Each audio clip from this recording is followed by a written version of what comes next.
Ladies and gentlemen, once again, welcome to the Rogers Kakasungura YouTube channel. And a big thank you to those who are always supporting us in growing this noble platform.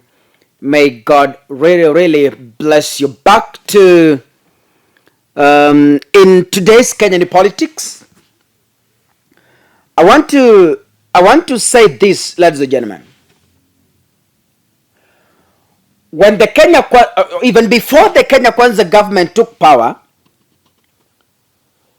they were announcing to us that freedom is coming.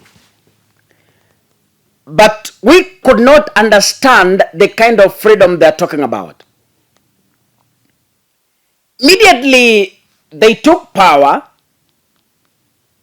we saw a number of people in the Kenya Kwanza government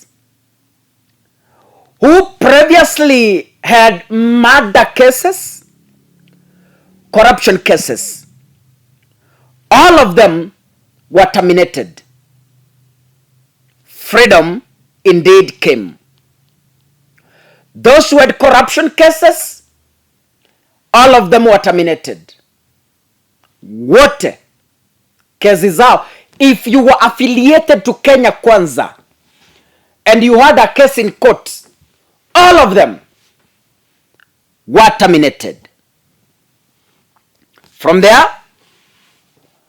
the Kenya Kwanza government moved to increase the daily bank withdrawal and the daily bankings from 1 million to 1.5 million.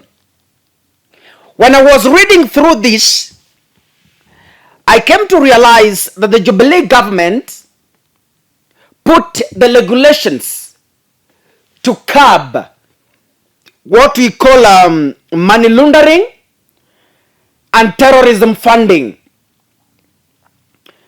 That time, if you could take 1 million to a bank, you must explain in written the intention of that cash and what you are going to do with it. If the explanation convinces the bank, then you are allowed to withdraw, then you are allowed to bank. But according to the new Kenya Kwanza regulation, it says you do not need an explanation for you to deposit 1.5 million. You don't need an explanation at all to withdraw 1.5 million. Now, as we speak, ladies and gentlemen, this is something in the news. You can even Google. Kenya Kwanza government is surviving on massive borrowing. Massive borrowing. And in that borrowing, they have been given a tough conditions they must adhere to for them to keep borrowing. Waswahili wanasema kwamba muganga hajigangi. Hakuna siku muganga hatajiganga. What caught my attention is I was reading a story and came across a story that America has warned the Kenya Kwanza government. I don't know if they have smelt a rat. I can't understand why. But your guess is as good as mine. So, through their Kenyan representatives, I'm generalizing America because in Wazungu, they have sent a strong word to the Kenya Kwanza government. A very strong warning to Kenya Kwanza government. And the message from them is very clear. It's either you fight corruption and money laundering or you're blacklisted from borrowing.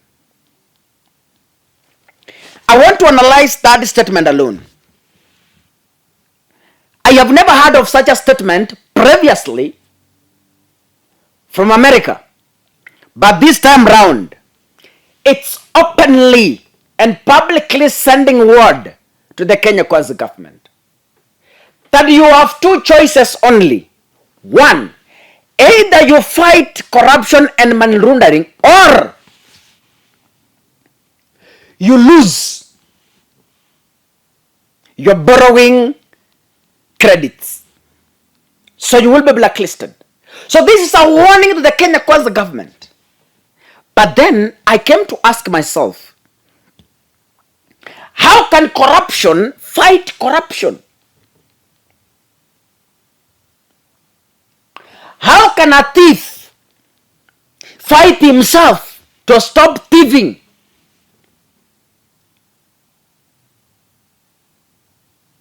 You know, hiyo statement peke yake nimeipitia, it has a lot of meaning. Could it be, by any chance, could it be that America is afraid? America iko na uoga na serikali ya Kenya Kwanza. Could it be? I'm just trying to speculate. Maybe America imeenda kukaa imefikiria, it's like it's not trusting this government. It's like America feels pesa yao inaenda west.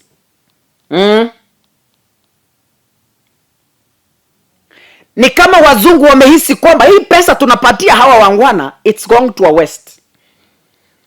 It's like they have noticed so many loopholes where the loans they are giving are sinking into. Because this statement is not by accident. The statement from America cannot be by accident. It means they have done their research and they have come with evidence that the money they are lending Kenya goes through so many loopholes and the cash is going into the people's pockets. And America has decided now, let's send a signal ili waogope hizi pesa tunazowapatia waziweke katika kusaidia Wakenya. Na Amerika imesema serikali ya Kenya Kwanza,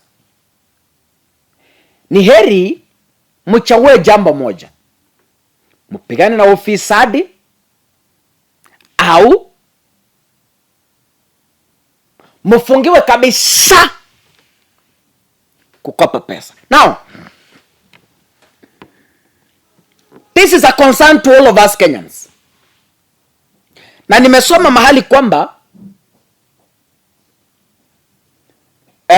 mtoto wa Maumau amerudishiwa 200 million zake that was seized by the Jubilee government. Koti imeamuru amerejeshewa pesa. Kinachonikasirisha ni kwamba koti imesema kwamba the damages that the son of Maumau went through zitalipwa na Wakenya through the Kenya's tax. Okay. Freedom is indeed with us. Kama kuna watu wamekaa mahali wanangoja kwamba serikali ya Kenya Kwanza itapigana na ufisadi, poleni.